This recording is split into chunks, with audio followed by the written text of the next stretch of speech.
Hey everyone, in this tutorial, I'll show you how to learn Affinity software fast in 2026. So if you want to quickly master Affinity Photo, Designer, and Publisher without wasting time, this beginner roadmap will help you step by step. First, don't try to learn everything at once.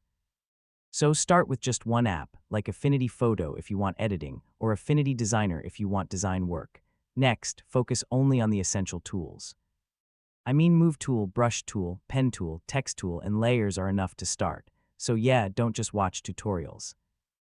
Actually create real projects like thumbnails, logos, or simple photo edits.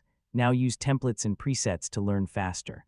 This helps you understand layouts and design structure quickly. So learn shortcuts for tools you use most. This will speed up your workflow like a professional designer. Next, combine all three apps. So edit photos in Affinity Photo, design in Affinity Designer, and create layouts in Affinity Publisher. And that's how to learn Affinity software fast in 2026.